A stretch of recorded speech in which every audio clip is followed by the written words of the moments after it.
A Goécia, ou às vezes Goetia, se tornou o termo latino usado para se referir à evocação de demônios ou de espíritos malévolos.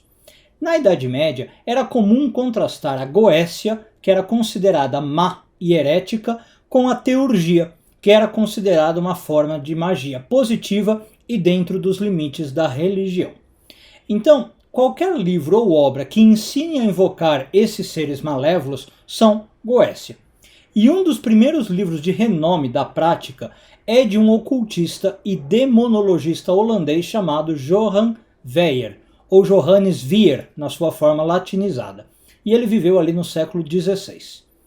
No século XVII, um outro livro sobre esse tema fez bastante sucesso. E esse livro era chamado de A Chave Menor de Salomão, ou Clavículas de Salomão. Clavículas é isso, né? Uma chave pequena. É um livro que a gente não sabe ao certo quem escreveu, mas que, como é comum ocorrer nesse tipo de obra, afirma ser de um material mais antigo, datando inclusive, como diz o nome do livro, ao próprio Salomão, né? O livro começa dizendo que viria do Salomão. Se isso procede ou não, a gente já vai ver mais adiante no vídeo. Mas vamos ver basicamente o que diz essa Goécia e livros, como eu falei, esses famosos, né, que ficaram aí de destaque. A ideia básica é que existiriam 72 demônios que são pares opostos dos 72 anjos derivados dos 72 nomes de Deus. E aqui é importante fazer talvez uma nota técnica, caso você não saiba do que eu estou falando. Existe na Kabbalah os 72 nomes de Deus, esses são famosos, mas muita gente não sabe que cada nome de Deus forma também o nome de um anjo, tá? Então, quando eu acrescento um sufixo no final dos nomes de Deus, eu formo o nome dos anjos. Esse sufixo pode ser de dois tipos. Ou eu adiciono o sufixo El, que na verdade também é um nome de Deus, e aí eu formaria um anjo. Ou eu adiciono um outro sufixo, que é Yah, e que também é um nome de Deus, e eu formaria o nome de um anjo. Então, os nomes de Deus têm 3 letras, e eu adicionaria mais 2 para formar o nome de anjo. Portanto, eu teria 72 anjos, cada um com 5 letras, tá? E é a esses 72 anjos que eu teria os 72 demônios da Goécia. Aqui também é importante dizer que chamam às vezes esses 72 nomes de Deus ou dos anjos, tem aí alguma confusão, erroneamente de Shem Ameforash. Por que erroneamente? O Shem Ameforash não são 72 nomes de Deus. É um nome de Deus com 72 letras. É uma outra questão. O Shem Ameforash é um nome enorme, com 72 letras, como eu acabei de falar, e Shem Ameforash significa um nome que eu não consigo pronunciar, justamente por ele ser muito grande. É um nome que, se eu soubesse pronunciar, ou conseguisse pronunciar, me daria poderes maravilhosos, poderes mágicos muito fortes. Então é outra coisa, cuidado para não confundir, tá bom? Voltando ao nosso tema então. A Goécia diz que esses 72 demônios podem ser invocados para uma infinidade de objetivos. E, em geral, isso é feito com rituais complexos e também usando selos ou sigilos, né? Que é, na verdade, a palavra latina para selos. Você, como se capturasse o demônio naquele selo e, usando aquele selo, você subjuga o demônio para fazer o que você quer. Esse tipo de teoria influenciou fortemente pessoas como Samuel MacGregor Matthews, que depois foi fundar uma ordem conhecidíssima, Golden Dawn. Por sinal, ele traduziu muito dessas obras medievais que tratavam desses assuntos, tá? E que depois foram publicadas por outra figura muito famosa chamado Aleister Crowley, já no século XX, tá? E incluindo, claro, quando ele traduzia, algumas invenções da cabeça dele. Por exemplo, ele começou a defender que algumas invocações desses demônios tinham que ser feitas usando a linguagem enoquiana.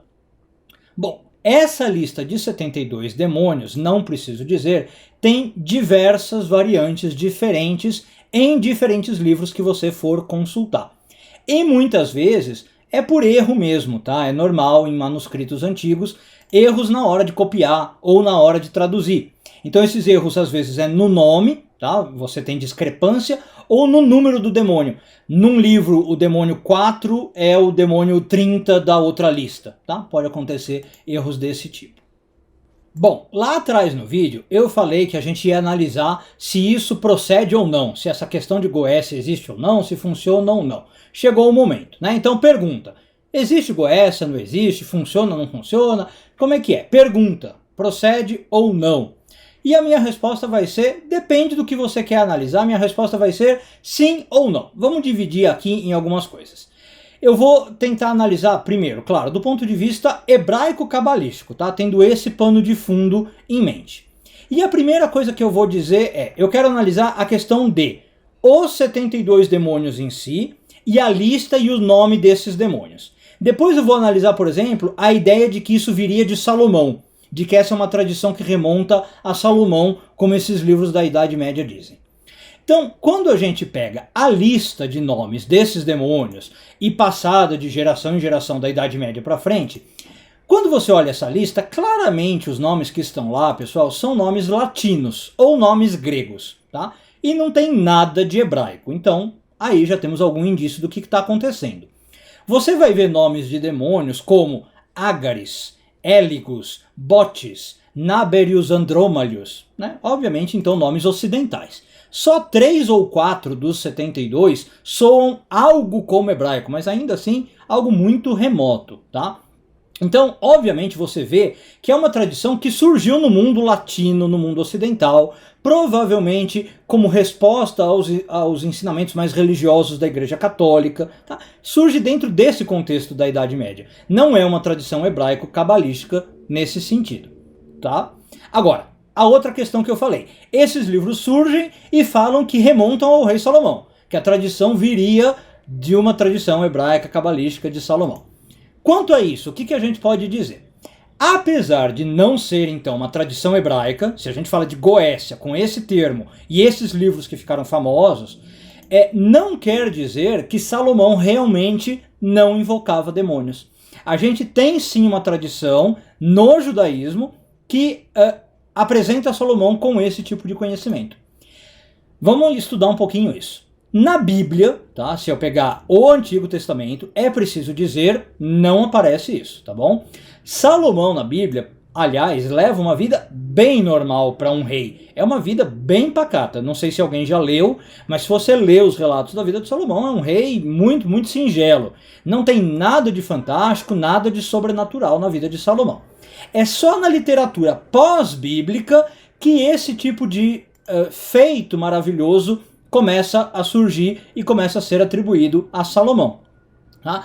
Pegando, na verdade, como mote, duas ideias que aí sim são bíblicas. Quais são as ideias? Primeira, de que Salomão era o mais sábio dos homens. Isso parece que mexeu com alguns autores pós-bíblicos e falaram, bom, se ele era o mais sábio dos homens, ele devia fazer coisas maravilhosas. E começaram a produzir literatura.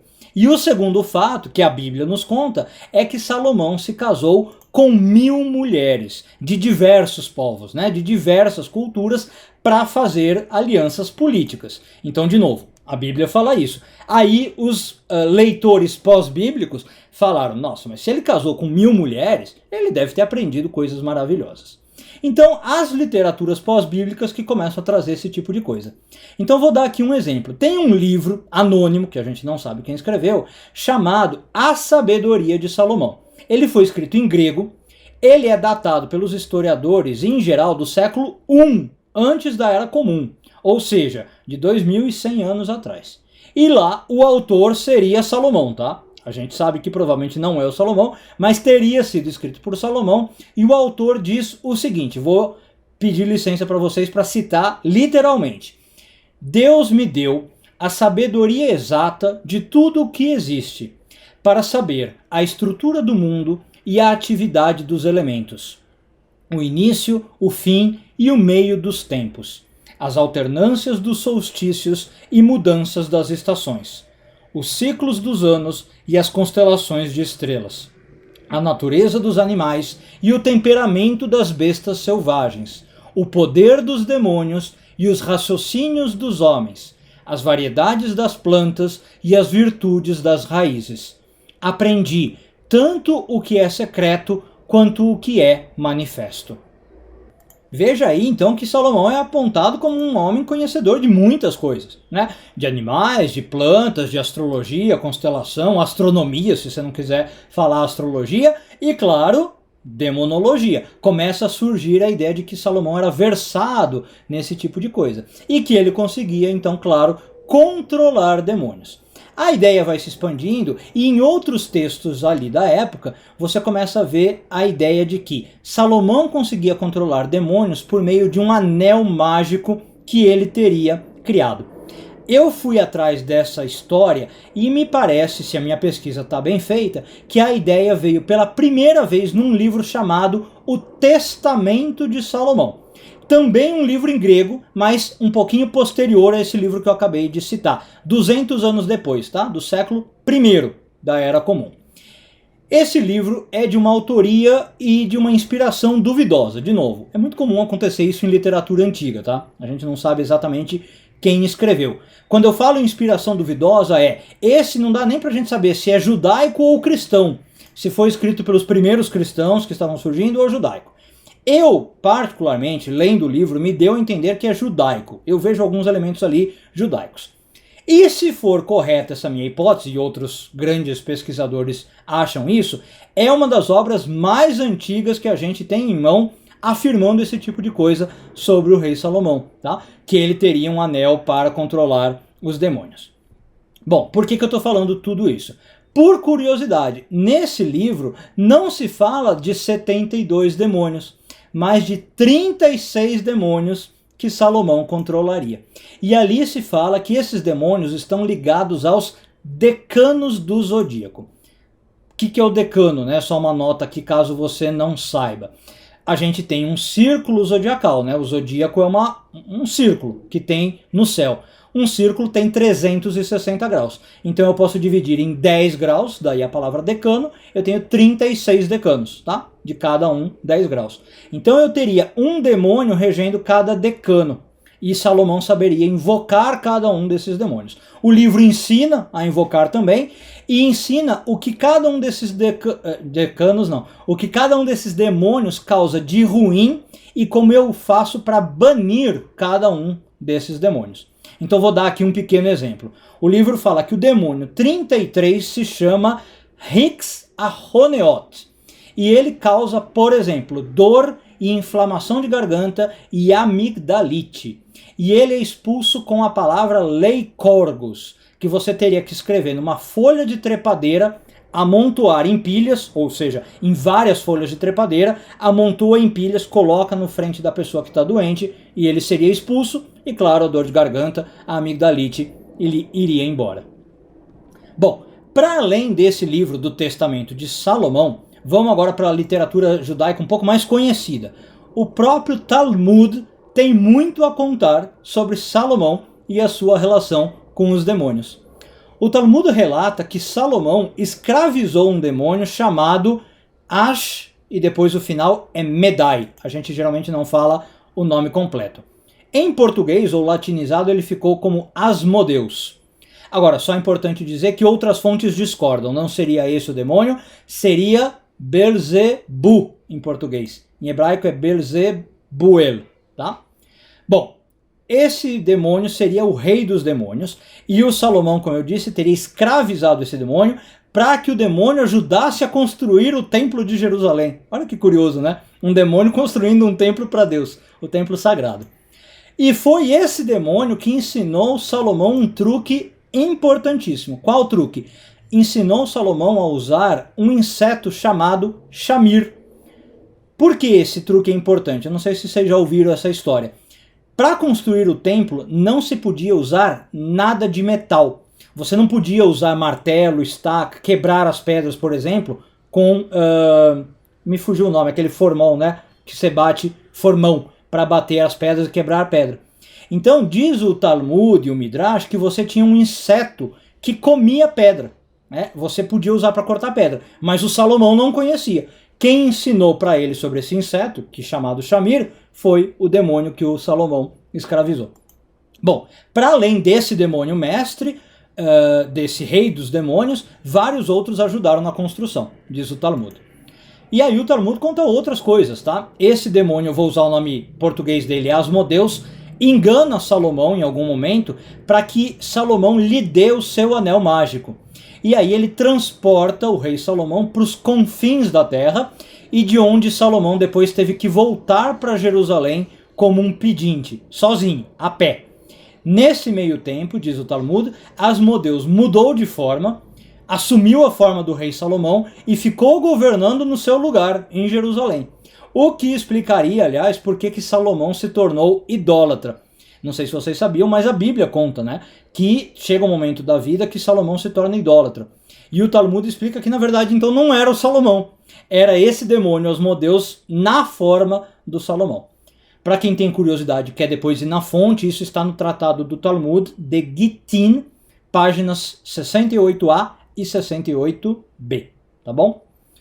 Muito bem, então avançando um pouco, Salomão nessa história teria demorado 3 anos para conseguir voltar dos confins da terra. Outras lendas dizem que ele não teria voltado, ele teria morrido pobre e afastado de tudo, realmente lá nos confins da terra, como punição pelos seus pecados. Essa versão que diz que ele não voltou aparece no livro Yalkut Shimoni, que é um livro de Midrash. Então, pessoal, agora deve ficar mais claro por que aquela hora eu falei sim e não para a pergunta se procede o que a Goécia fala. O não é para a lista de demônios, o nome que dá e o próprio número, né? Não tem nada na tradição cabalística que fale de 72 demônios opostos a 72 nomes de Deus ou de anjos. E os nomes que se dá não têm origem nenhuma, pelo menos do ponto de vista cabalístico. Agora, quando se fala de Salomão invocando demônios, sim, né, a tradição judaica certamente diz que Salomão invocava esses demônios e fala que ele deixou livros realmente ensinando isso. E o que acontece? Esses livros, ou esse conhecimento de que Salomão tinha essa sabedoria, chegou no mundo ocidental. Chegou no pessoal que falava latim, por influência da Igreja Católica, nesse meio católico. Essa informação ficou conhecida fora do meio judaico e começou a se usar, né, para falar de livros que Salomão, porventura, teria escrito. Então, como as clavículas, né? Eu tenho aqui um livro chamado As Clavículas do Rei Salomão, ou o livro do Weyer, né, do holandês que eu mencionei. E aí essas obras ficam como se fossem de cunho cabalístico, ou de cunho hebraico, quando na verdade não são. Como é comum ocorrer, essas obras, na verdade, já são deturpações, tá, pessoal?